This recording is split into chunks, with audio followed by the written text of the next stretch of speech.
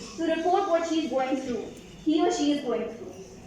Now this brings us to understand what is harassment and why it is important to understand harassment.